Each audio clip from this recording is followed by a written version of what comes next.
What's up, guys? Mason the Brock Henderson here. This is Gotham Season 2, Episode 19, Azrael. Um, I, I really enjoy what this show is doing right now. At first I was a little bit worried just because a lot of this stuff is stuff that happens later with Batman. Like, Azrael, at least from what I know from the Arkham games, he's a character that is, mind controlled by the Order of the Saint Dumas, convincing him to kill Batman.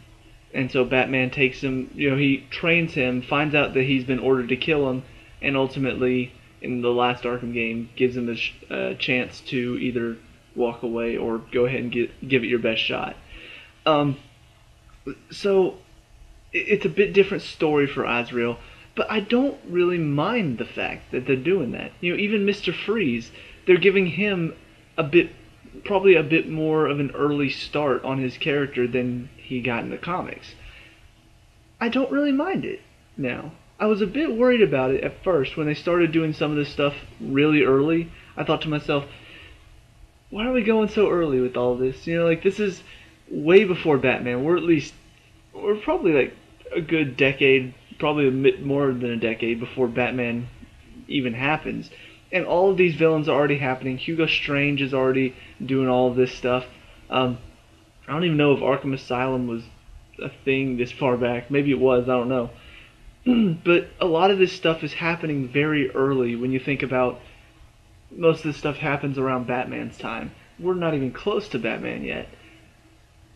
But I think they're doing this on purpose to say this is another story. We're doing this differently. This is a different type of story going on. This is way before Batman, but all of this stuff is already going on. I think they're accepting the fact that they're not trying to tell a pre-Batman story. They're moving the Batman story back a bit farther. And they're doing it very well, I think. Maybe that's just me. Maybe fans of the comics are going to be like, oh, this is stupid, this is awful, what are you doing? But for me, I like what they're doing with it. They're taking this character Azrael and turning it into Theo Galavan, making him Azrael. It's an interesting little twist on the character. But the other thing that they're also doing very well is that we've got a lot of subplots going on around the main plot. You've got Azrael is the main plot right now in this episode. Azrael and Hugo Strange and Jim Gordon. That's the main plot. You've also got Bruce Wayne dealing with the fact that Hugo Strange killed his parents. You've got Barnes dealing with, Jim Gordon is not exactly the cop that he thought he was. You've got Barbara still acting crazy. She's hanging out with Tabitha and Butch now. You've got Penguin having just killed his father's family. Now he sees that Theo Galavan's still alive, so he's there. You've also got Enigma plotting inside of Arkham Asylum, plotting how he's going to escape, what he's going to do after he finds the secret panel. You've got all of these subplots going on, but the reason it works is because it all ties in to the main story. I look at a show like Arrow. I'm currently catching up on it on Amazon. And I'm on episode 15. There are a lot of subplots going on, and the show feels crowded because a lot of those subplots don't connect. Like, the flashbacks, especially for this season, in the first 3 seasons, the flashbacks connected to the main story. Like, it was kind of enforcing the idea that was going on, or, he's saying, I had to do something before like this, and then it flashes back and shows us that moment. So the flashbacks in this 4th season don't connect. You've got several other subplots that really aren't connecting to the main story, which is Damien Dark. And so it feels very crowded. And if you haven't watched Arrow, obviously you have no idea what I'm talking about. But what I'm saying is the subplots in that show don't connect to the main story, and it feels very crowded. In Gotham, all of these subplots, they're connected to our main story, which is Hugo Strange and Arkham Asylum. Enigma's in there. Everything with Theo Galavan, all of the subplots, Theo Galavan is connected to Hugo Strange, so all of these subplots are a part of that, Even Bruce Wayne, his subplot is connected to Hugo Strange. And the first season didn't do a very good job of that. We had it felt like we had two main stories going on between Penguin and Fish and Jim Gordon. We also had subplots with Bruce Wayne and Barbara and Lee and all of these other little subplots going on. It felt very crowded. It felt very sporadic. Sometimes we lost focus. They've done a very good job of condensing it this season into here's our main story. All of these other little stories going on are going to be either character development or tying into our main plot. And this episode really did it very well. And also, on top of that, some other good things to talk about. I enjoy seeing Theo Galavan in this sort of crazed state. The guy that plays Theo Galavan, I've seen him in other shows before, and he's always sort of this refined character, never really insane, but he's always a bad guy. He always plays a bad guy. But he's never like a crazy bad guy. He's very dignified whenever he talks, and if he does play a bad guy, most of the time he's like the leader of the group and everybody looks up to him because he's very charismatic. So it's very interesting to see him go crazy at the beginning of this episode. As he's losing his mind, he has no idea who he is. He's just like extremely crazy. That was fun to watch. The way Hugo Strange sort of convinces him that he is Azrael, it's very Hugo Strange. Just that thought of he has no idea who he is, so let's give him a persona. That's a good twist to throw in there. And on top of that, I mean, like I said, it is very much Hugo Strange. The final scene with Captain Barnes was a bit predictable, but probably the best way to reveal Theo Galavan is back. Barnes knocks off his mask. I kind of did see that coming. He knocks it off, and I'm thinking, okay, so he's going to pause because Theo Galavan's still alive, and then Galavan's going to take that time to, either kill him or mortally wound him. And he's still alive for now. I'm not sure if they're going to keep him alive or not. It would be fitting for him to die just as he realizes that Jim is not the liar that he thinks he is. And then Jim, of course, comes out and sees Theo Galavan, but doesn't affect him to the point where he doesn't react. He does manage to get some shots with the shotgun, but his armor, I want to know what his armor is made of, because it's deflecting everything. But he manages to get a few good shots in, knocks Theo Galavan off the roof. He falls onto the top of a media van, and then everybody's like, oh, Theo Galavan's still alive! And that's when everybody, Penguin, Tabitha, they all see that he's still alive. So, that ending was probably a good ending for it. And on top of that, you've got Nigma. He's working with all of these prisoners. He's not quite the Riddler. He seems a little bit more crazy than the Riddler is. Like, when I think about the Riddler, I don't think about Jim Carrey's Riddler. I think about the Riddler from the Arkham games. The one that he's very much, he's very intelligent, and he's not really insane. He's not somebody that's like talking to himself and like, oh, what am I gonna do next? Shut up, you. That's not the Riddler I think of. He's not an insane person.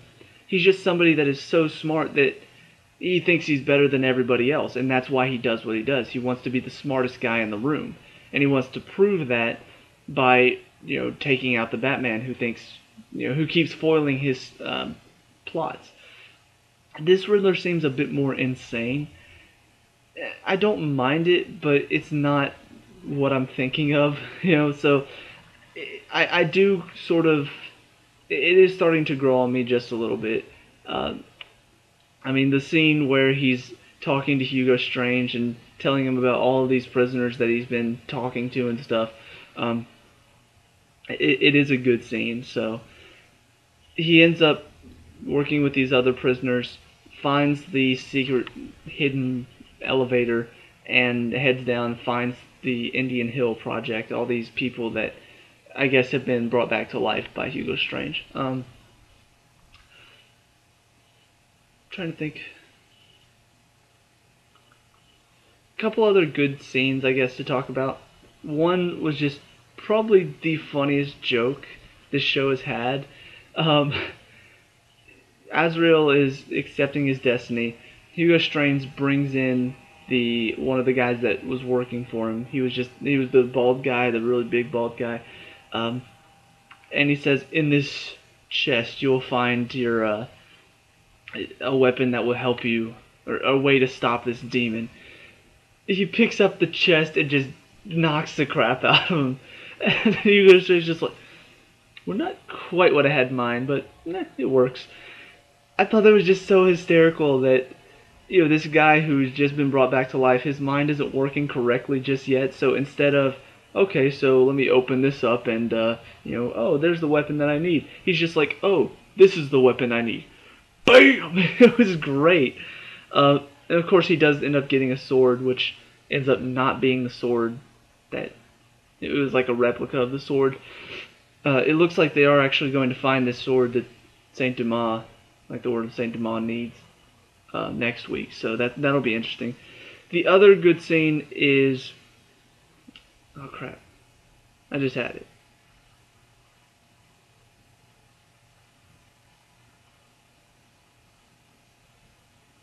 I lost it. Crap. Alright, anyway, just gonna go talk about Bruce Wayne for a second. It's funny how he seems to become... he seems to be sort of Gordon's lifeline in this episode. Like, Barnes is like, get out of here! And he's just like, no, you need to listen to him. Like, are you tired of listening to the truth? And he's just like, Bruce Wayne? What are you doing here? It's very interesting how he got involved in all of this stuff.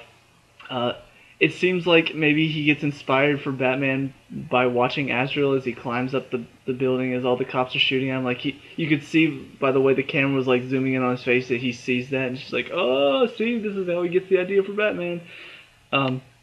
Wasn't the best scene, but it was interesting that they managed to throw that in there.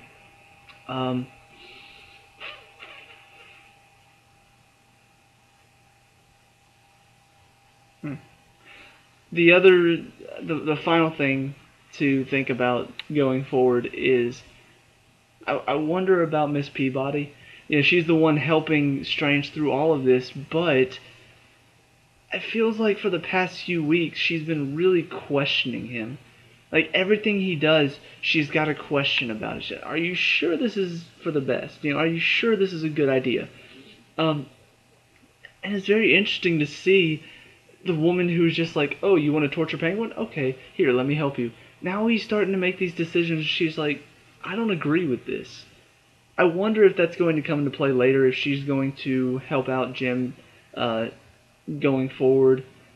Possibly, maybe, I don't know. It is something to think about, though, just because she is really, really starting to think that maybe he's wrong. So we'll see where that goes, but overall I will say this is a very good episode. Really does bring out a lot of fun in it, seeing some of these people just act crazy and stuff. The other thing I wanted to talk, just the little Easter egg that they had. He's talking about all of these books. He's like, yes, all of these stories, we can rewrite so many people's lives.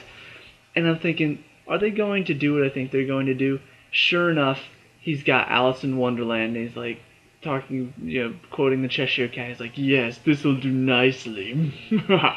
I'm just like, okay, so we're really gonna take this route for the Mad Hatter? Like, it's not, once again, not necessarily a bad thing. We'll see how it goes, but I would have liked to see the Mad Hatter done differently. But it seems like this is the route they're gonna take. I don't know, maybe they'll think about it and be like, you know what, maybe we can do it better. But, it's something to look forward to, I guess, having the Mad Hatter. But next week looks like it's going to be a very Azrael-centered episode. Gordon's going to go talk to Tabitha about what happened to Theo, and all of this stuff is going to happen. It's going to be them versus Azrael, and it looks like it's going to be pretty intense. Bruce is going to be involved somehow. Enigma looks like he got out of Arkham. Penguin's going to be involved somehow. So, looks like it's really building up to an intense final 3 episodes, and I'm very excited to see where they're going to go from here. So those are my thoughts. Let me know what you think down in the comments below. What do you want to see going forward? What was your favorite part of this episode? And leave a like and subscribe for more Gotham. I'll see you at the next review. Peace out.